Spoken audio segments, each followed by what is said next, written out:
We picked up our Delta One flight in Salt Lake and flew to Heathrow. And that's where we took an Uber drive out to the London train station. What is this little thing right here? I think it's air or vent, I don't know.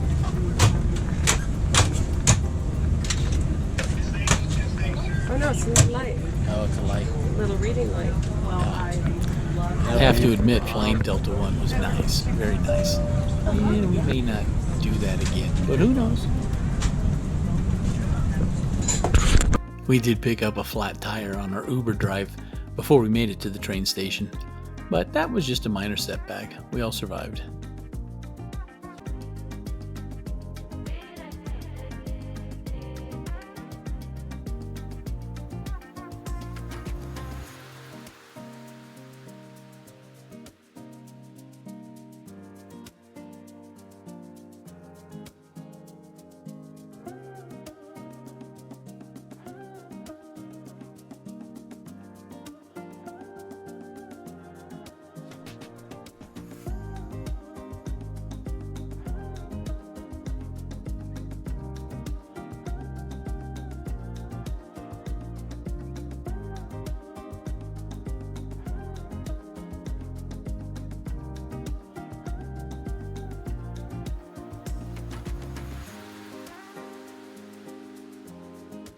We did finally get on the train from London to Paris, and it was a nice, smooth running train.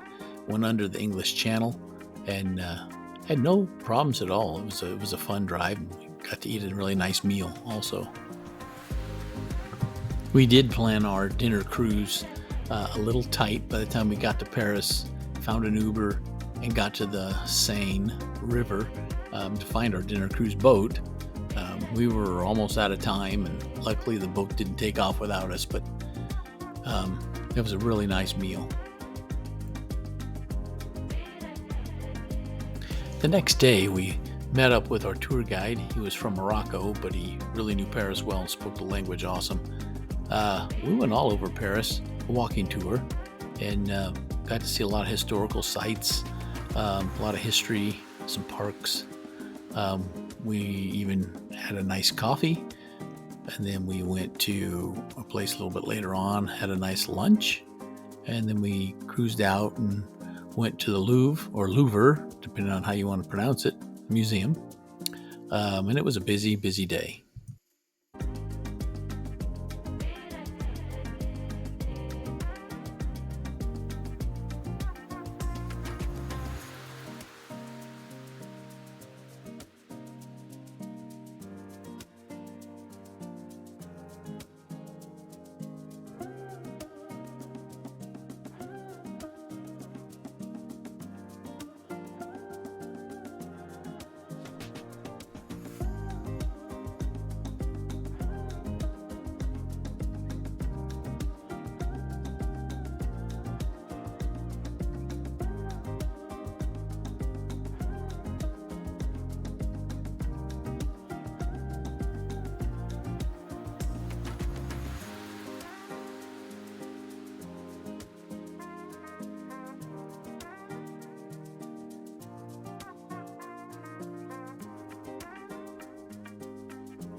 Unfortunately, we didn't plan for an early closing at the Louvre Museum, so the one thing that Carrie wanted to make sure we got to see was the Mona Lisa.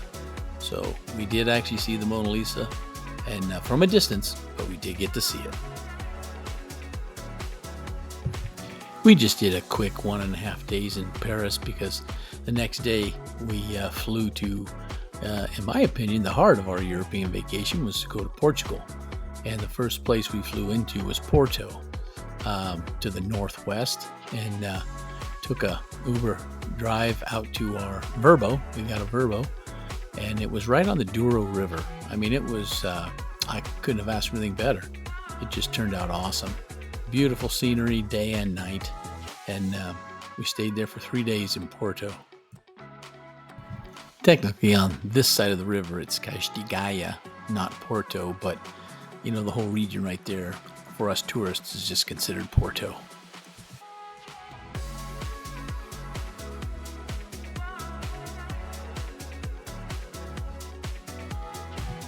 We spent the next day in Porto, basically being tourists, going over and looking at all the things, old churches, all the tile work. There's tile everywhere in Portugal. Went to some cafes, and then we toured the old library. Rumor has it, whether it's true or not, nobody knows for sure, J.K. Rowling got inspired to the Hogwarts castle, was inspired by this library, but she denies it. But it is confirmed that she spent a lot of time writing a lot of her books in the cafe right across the street. So who knows?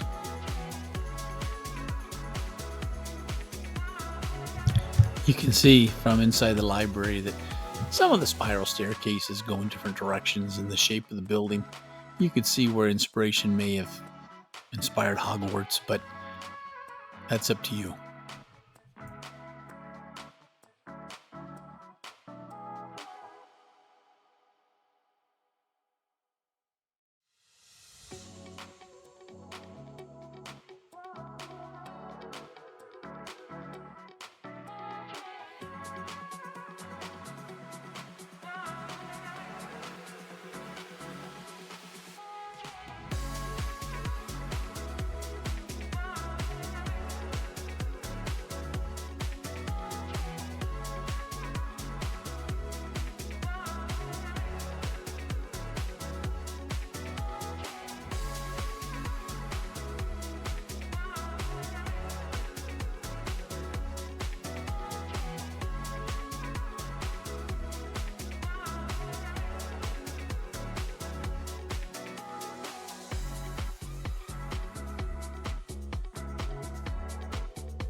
Yeah, look how sexy.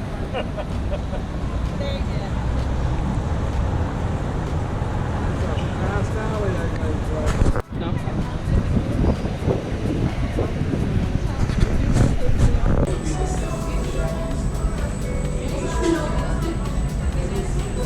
Trying to sea bass? Oh, I'll feed it to you.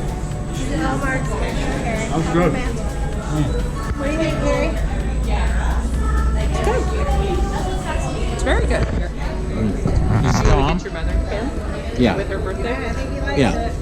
Do we like it? I like it. Mom likes it. One of the prominent features in Porto is this double-decker bridge. One's for vehicles only, and one's for vehicles and pedestrians. It takes you over the Douro River into Castigaya, and it's very popular to walk. It's got a great view too.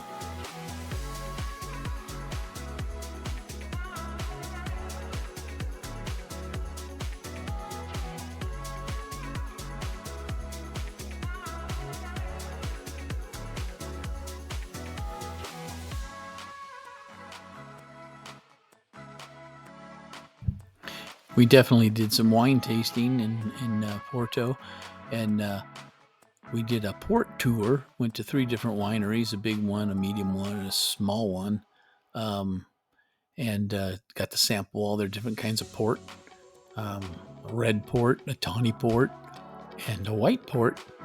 And then I think one of them's creating a rosé port right now. But it was kind of fun to learn about making port wines.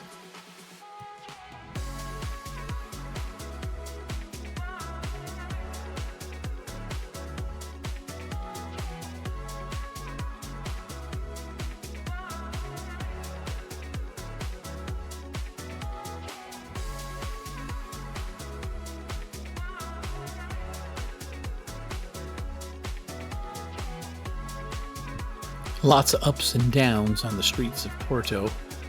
Some people say it's similar to San Francisco. I haven't walked the streets of San Francisco in so many years, I don't remember, but a lot of up and downs all over the town. So you got your workout.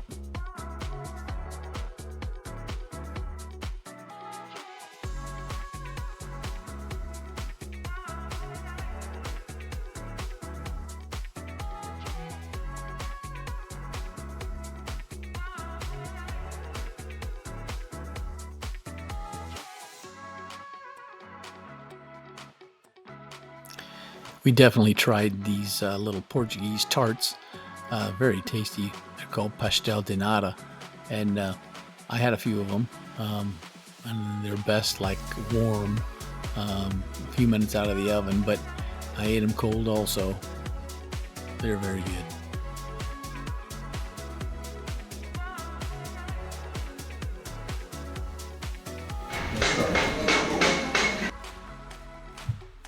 We did get to visit this very old train station in Porto.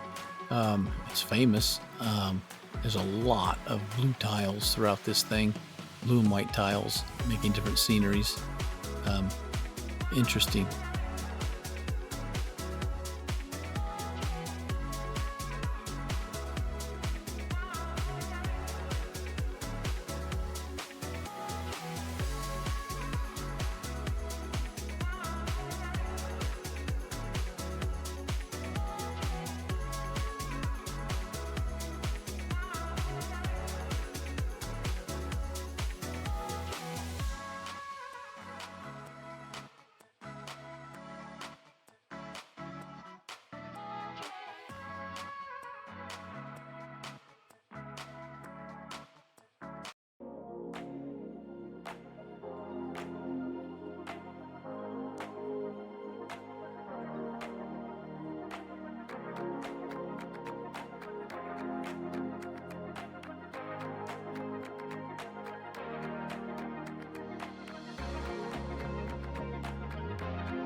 Well, we're now in Aveiro, getting a tour. There's a lot of canals in this town.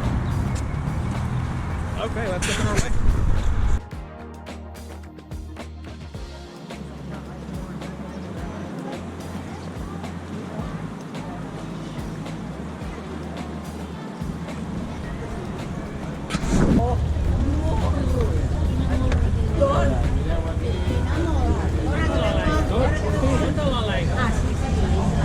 Take a cruise ship, like a cruise ship on the right.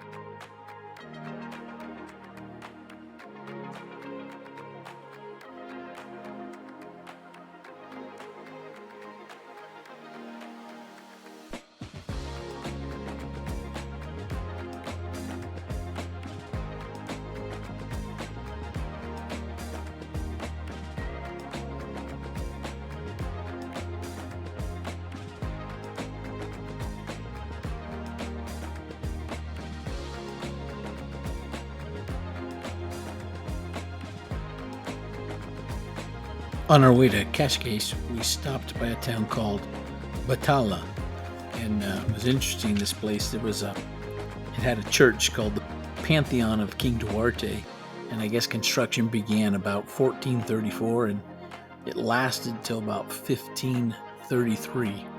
So, about 100 years of construction.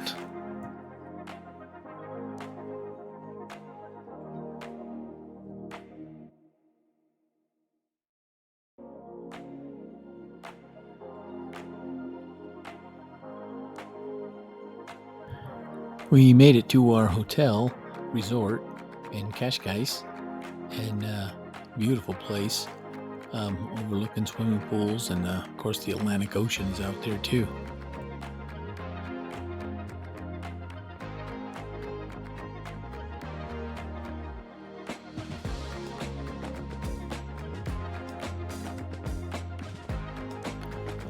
After meeting up with our tour group, we did the next day take a bus trip into Lisbon, the capital of Portugal, and got to see all kinds of different things in there, the ocean, landmarks, cathedrals, got to sample food.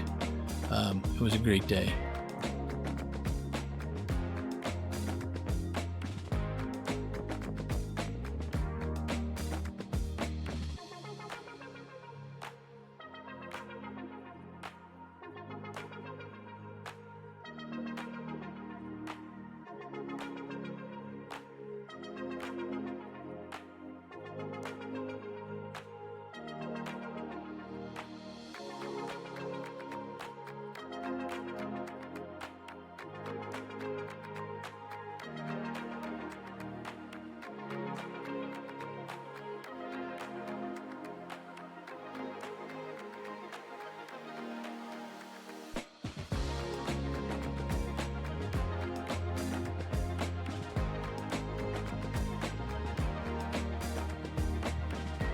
The Francesinha sandwich is very popular in Portugal. A lot of meats, cheeses, and then that egg and sauce. I think Juanita had more than one of these over the course of our trip. And then a paella, and we also had grilled sardines. If you're in Portugal, you got to have some grilled sardines.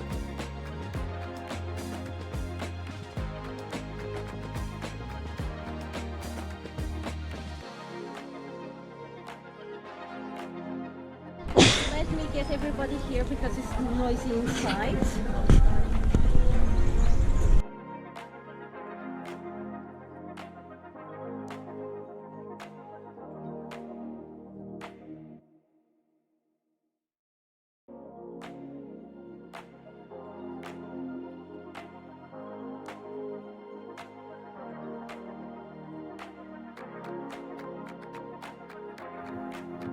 This is a neat little town called Óbidos. It's a small little town surrounded by walls. It was way back in the day, they built these walls around the entire city. Kind of neat to see.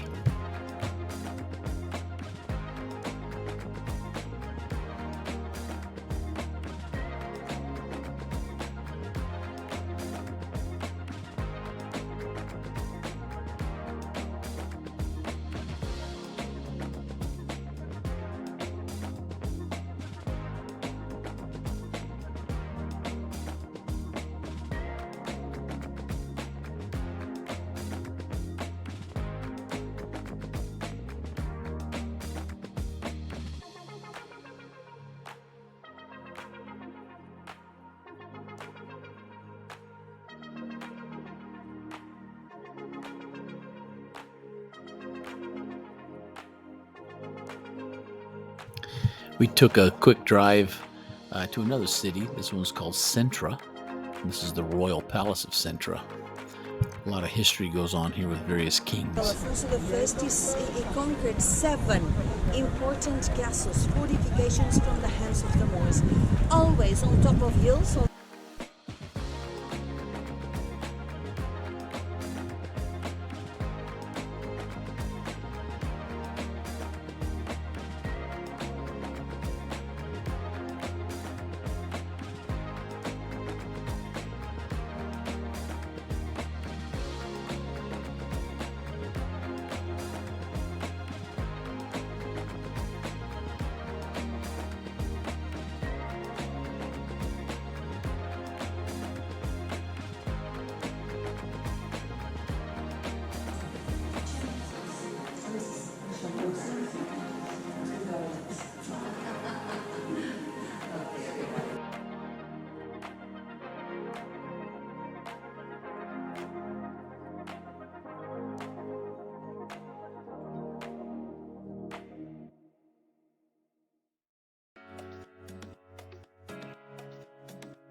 Inside the palace here at Sintra, they showed us the kitchen area and huge chimneys, and they would build fires all over with all these pots, and they would roast beef whole on these spits. Fascinating.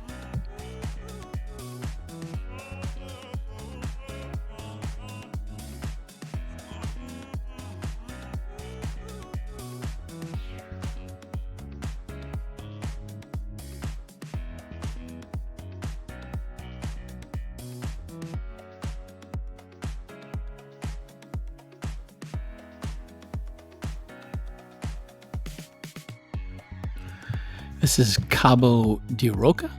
It's a little further west from where we were earlier, and it supposedly is the furthest westernmost point in Europe, but I don't know. A friend of mine went to Iceland, and she said there was a sign there that said that was the further most westerly point in Europe. So I don't know who's right, but I'm just relaying what the messenger said.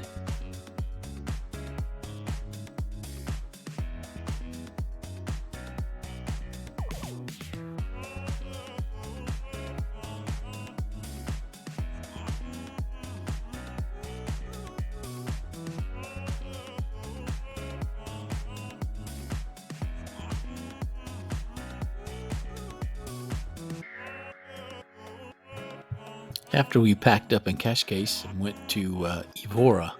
Evora is a neat little town. It does have some Roman ruins in there, which is pretty cool, but it did have the Chapel of the Bones, which was kind of fascinating.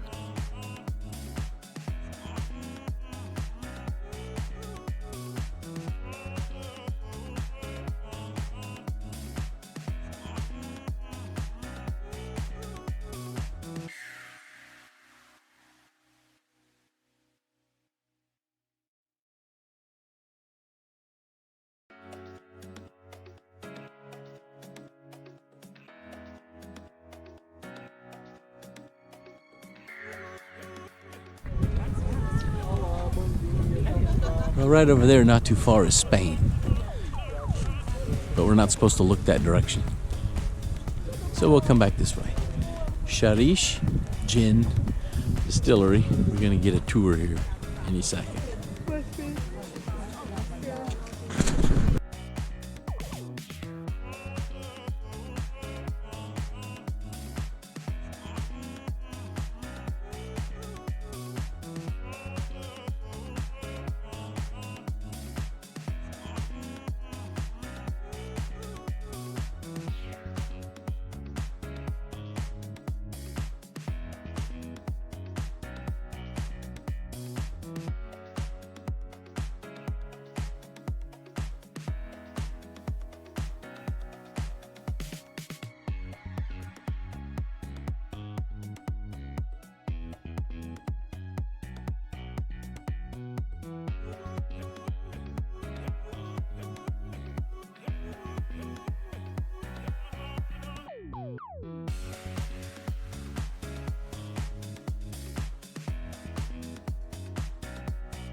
Looks a lot like Southern Oregon wine country.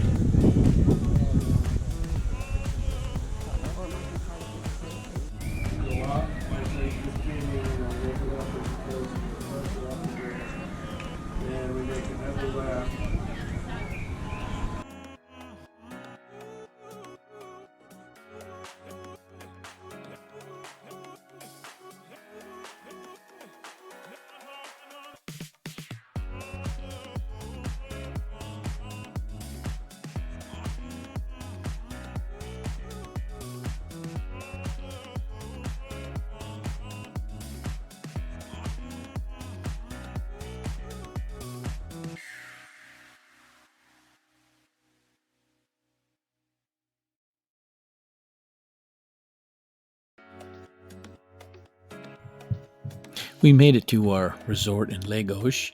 It's further south in Portugal, and the waters are a little bit bluer, a little bit greener.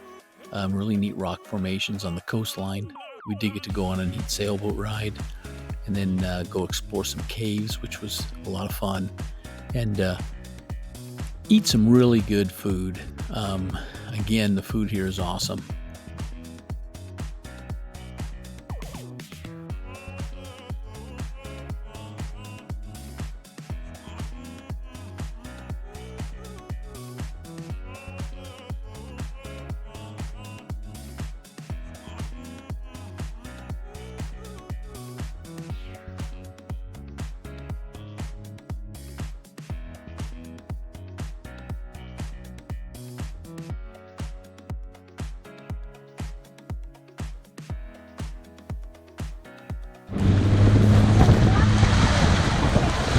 It is sandstone.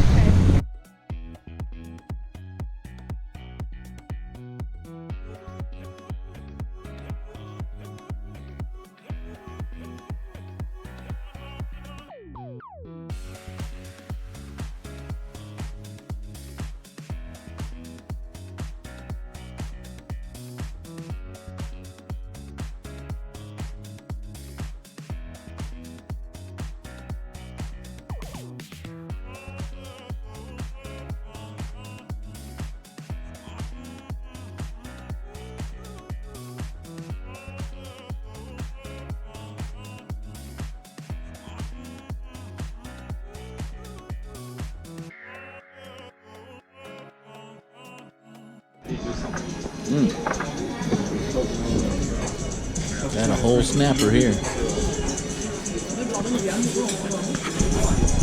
Wow. She looks happy.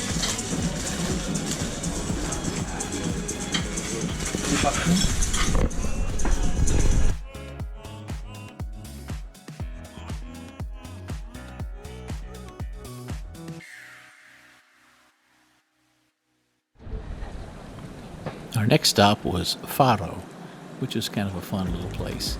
We did get to see a really cool Portuguese cooking demo, which I really enjoyed.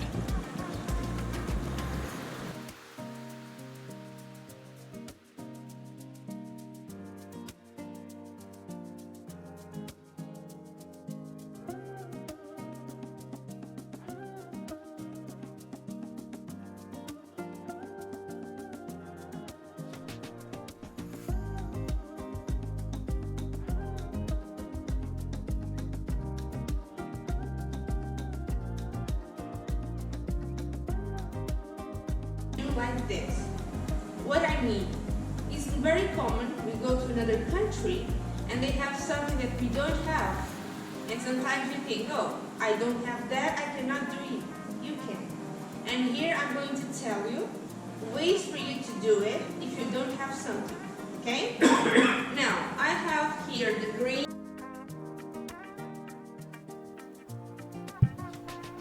And the furthest east we got in the Algarve region was Tavira. And took a little train ride around the town. It was kind of neat to see. Salt flats, mining salt, tourism. That's like the main industry here.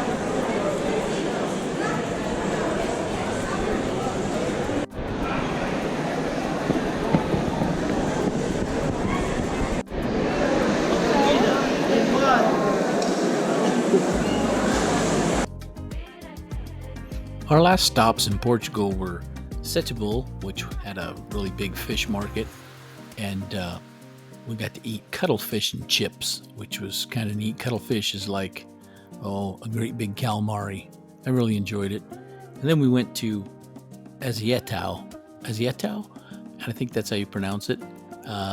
They make tiles there. It was pretty neat to watch the handmade tiles. Well, we headed to the airport and flew Air Portugal back to London, and spent spent a couple days in London. First thing we did when we got there was drive out to Greenwich Observatory, which was pretty cool. It's where longitude, 0 degrees longitude.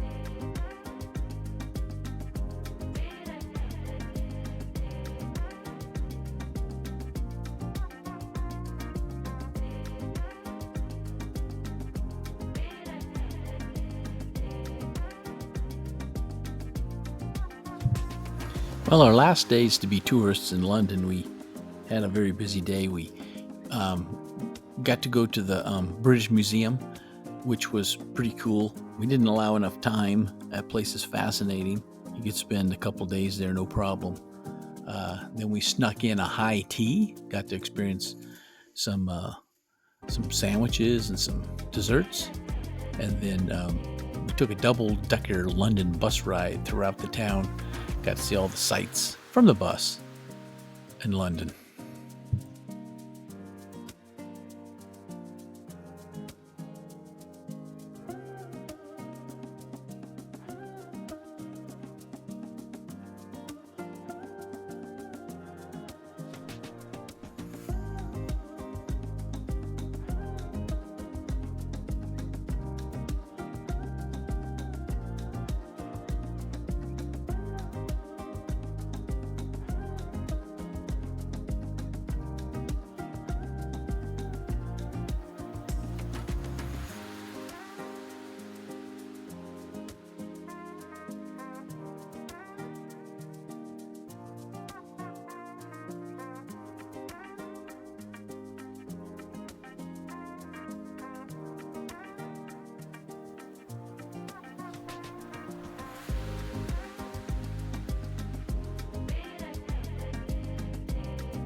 Well, to wrap things up, it was a fantastic trip to Portugal and London and Paris.